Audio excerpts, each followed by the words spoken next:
வணக்கம். சிறுநீர் கழிக்கும்போது அதுல நுரை அதிகமா தெரியுதா? இது பார்க்கறதுக்கு ரொம்ப சாதாரணமா தெரியலாம். ஆனா இத கவனிக்காம விட்டதால ஆயிரக்கணக்கான மக்கள் பெரிய பிரச்சனைகளை சந்திச்சிருக்காங்க. இந்த நுரைக்கு ரெண்டே காரணம் தான் இருக்க முடியும். ஒன்னு ரொம்ப சிம்பிளான ஒரு காரணம், இல்லனா உங்க உடல் உங்களுக்கு கொடுக்கிற ஒரு அவசர எச்சரிக்கை. இது ஏன் நடக்குதுங்கிறத விட இதுக்கு உடனடியா நாம என்ன செய்யணும் அப்படிங்கறத பத்தி தான் இந்த பகுதியில ஆழமா பார்க்க போறோம். வாங்க ஆரம்பிக்கலாம். முதல்ல இந்த அமைதியான அறிகுறி ஏன் இவ்ளோ முக்கியம்னு நம்ம புரிஞ்சுக்கணும். இது பார்க்கறதுக்கே ரொம்ப சின்ன விஷயமா தெரியலாம். ஆனா இதோட பின்விளைவுகள் ரொம்ப பெருசா இருக்கலாம். அது ஏன் அப்படிங்கறத இப்ப பார்க்கலாம். பாருங்க, குறிப்பா 60 வயசுக்கு மேல ஆகும்போதே நம்ம உடம்புல முக்கியமா சிறுநீரகத்தோட செயல்பாட்டுல மெதுவா மாற்றங்கள் வர ஆரம்பிக்கும். ஆனா இங்க தான் ஒரு சிக்கல் இருக்கு. இந்த மாற்றங்கள் ரொம்ப ரொம்ப அமைதியா நடக்கும், எந்த வலியும் இருக்காது. அதனால தான் யூரின்ல வர்ற நுரை மாதிரி சின்ன சின்ன சிக்னல்ஸ் கூட ரொம்ப ரொம்ப முக்கியமா மாறிடுது. அப்போ இப்ப நம்ம முன்னாடி இருக்கிற கேள்வி என்னன்னா, நீங்க பார்க்குற இந்த நுரை சாதாரணமானதா இல்ல ஆபத்தானதா? இதுக்கு பதில் தெரிஞ்சுக்கிறது மட்டும் போதாதுங்க. சரியான நேரத்துல நாம எடுக்க போற அடுத்த ஸ்டெப் தான் நம்ம ஆரோக்கியத்தையே பாதுகாக்க போகுது. நுரை வருது, ஓகே, இது ஒரு தகவல், ஒரு மெசேஜ். ஆனா அந்த மெசேஜை வச்சு நீங்க என்ன செய்ய போறீங்கன்றது தான் ரொம்ப முக்கியம். அந்த முடிவு தான் உங்க ஆரோக்கியத்தோட அடுத்த கட்டத்தையே தீர்மானிக்க போகுது. இப்போ நாம ஸ்டெப் பை ஸ்டெப்பா என்ன செய்யணும்னு தெளிவா பார்க்கலாம். சரி, பிரச்சனையை நாம புரிஞ்சுக்கிட்டோம். இப்போ அதுக்கான தீர்வுக்கு வருவோம். இது வெறும் பொதுவான டிப்ஸ் கிடையாது. இது நீங்க அப்படியே பின்பற்ற வேண்டிய ஒரு தெளிவான step by step action plan. Okay, இந்த முழு பிரச்சனையையும் நாம 4 முக்கியமான ஸ்டெப்ஸா பிரிச்சு பார்க்கலாம். முதல்ல நம்மள நாமளே எப்படி பரிசோதிச்சுக்கிறது, அடுத்து என்னென்ன டெஸ்ட் எடுக்கணும், அப்புறம் நம்ம வாழ்க்கை முறையில என்ன உடனடி மாற்றங்களை கொண்டு வரணும், கடைசியா எந்த அறிகுறிகளை நாம கொஞ்சம் கூட தாமதிக்காம கவனிக்கணும். நீங்க செய்ய வேண்டிய முதல் விஷயம், பதட்டப்படாதீங்க. ஒரே ஒரு நாள் நுரை வர்றத வச்சு எந்த முடிவுக்கும் வர வேண்டாம். ஆனா நீங்க உடனே செய்ய வேண்டியது அடுத்த 3 நாளைக்கு தொடர்ந்து கவனிக்கிறது தான். தினமும் நுரை வருதா, நேத்தை விட இன்னைக்கு அதிகமா இருக்கா இல்ல குறைஞ்சிருக்கா, இந்த 3 நாள் அப்சர்வேஷன் தான் முதல் ஸ்டெப். ஒருவேளை 3 நாளைக்கு மேலேயும் அந்த நுரை தொடர்ந்து இருந்தா, அப்போ இது நீங்க கண்டிப்பா கண்டுக்காம விடக்கூடாத ஒரு சிக்னல். சரி, நீங்க 3 நாள் கவனிச்சிட்டீங்க. ஆனா நுரை இன்னும் இருக்கு. இப்போ அடுத்த கட்டத்துக்கு போக வேண்டிய நேரம் வந்தது. நேரத்தை வீணடிக்காம நம்ம செய்ய வேண்டிய சில முக்கியமான சோதனைகள் என்னென்னு பார்க்கலாம். இந்த 4 டெஸ்ட்டும் ரொம்ப முக்கியம். குறிப்பா இந்த யூரின் டெஸ்ட். அதுல புரோட்டீன் கசிதான்னு பாப்பாங்க. இது ஏன் இவ்வளவு முக்கியம்னா, நம்ம சிறுநீரகத்தை ஒரு டீ வடிகட்டி மாதிரி கற்பனை பண்ணிக்கோங்க. அதோட வேலை என்ன? ரத்தத்துல இருக்கிற கழிவுகளை மட்டும் வடிகட்டி வெளி அனுப்புறது. புரோட்டீன் மாதிரி உடம்புக்கு தேவையான நல்ல விஷயங்களை உள்ளியே வச்சுக்கணும். இப்போ அந்த வடிகட்டியில ஓட்ட விழுந்தா என்ன ஆகும்? புரோட்டீனும் சேர்ந்து சிறுநீர்ல கசிய ஆரம்பிக்கும். அந்த புரோட்டீன் கசிவு தான் நமக்கு நுரையா தெரியுது. இந்த 4 டெஸ்டும் அந்த வடிகட்டியில ஏன் ஓட்ட விழுந்துச்சுங்கிற காரணத்தை கண்டுபிடிக்க உதவும்.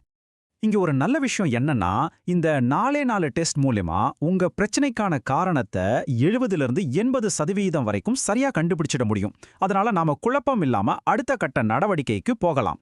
ஓகே, நீங்க டெஸ்ட் எடுத்தாச்சு, ரிப்போர்ட் வரட்டும். ஆனா அதுக்காக காத்துக்கிட்டு இல்லாம நம்ம கையில இருக்கிற விஷயங்களை இப்பவே சரி பண்ண ஆரம்பிக்கலாம் இல்லையா? இதெல்லாம் நம்ம கட்டுப்பாட்டுல இருக்கிற விஷயங்கள்.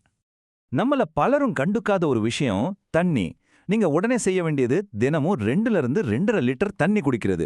ஆனா முக்கியமா ஒரே மூச்சுல குடிக்காம நாள் முழுக்க கொஞ்சம் கொஞ்சமா குடிக்கணும். இப்படி செஞ்சு 2-3 நாள்ல நுரை குறைஞ்சா சூப்பர். பிரச்சனை நீரிழப்பு மட்டும்தான். ஆனா குறையலனா அது உள் உறுப்பு சம்பந்தப்பட்ட பிரச்சனையா இருக்கலாம். உங்களுக்கு ஏற்கனவே சுகர் இல்லனா பிபி இருக்குன்னா இத ஒரு சாதாரண விஷயமா எடுத்துக்கவே கூடாது. இது உங்களுக்கு ஒரு நேரடி எச்சரிக்கை மணி.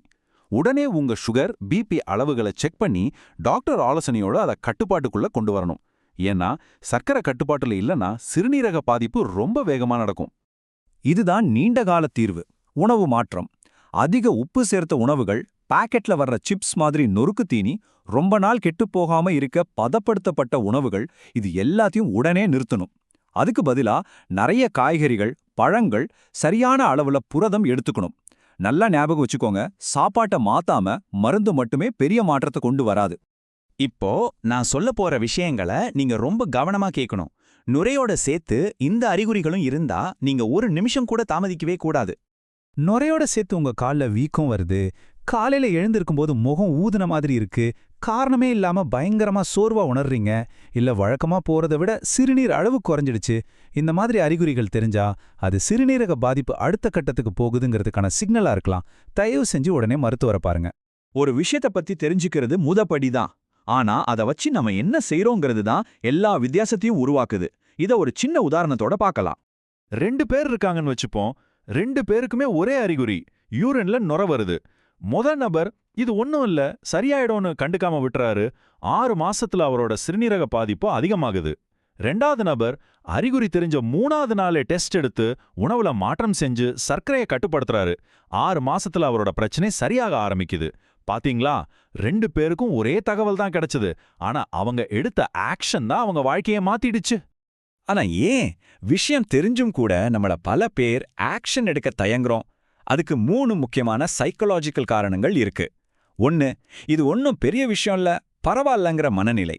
2வது, சரி நாளைக்கு பார்த்துக்கலான்னு தள்ளி போடுற பழக்கம்.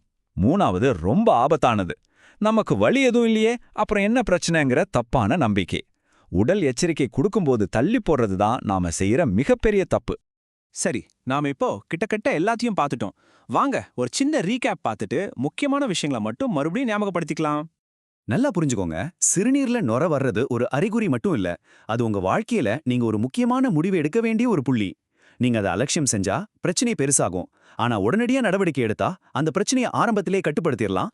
குறிப்பா 60 வயசுக்கு மேல இருக்கிறவங்க இந்த ஒரு எளிய விதியை மட்டும் ஞாபகம் வச்சுக்கோங்க. கவனி, சோதனை செய், செயல்படு. Observe, test, act. இந்த 3 படிகளை சரியா பின்பற்றினா பல பெரிய பிரச்சனைகளை நாம வர்றதுக்கு முன்னாடியே தடுத்துட முடியும்.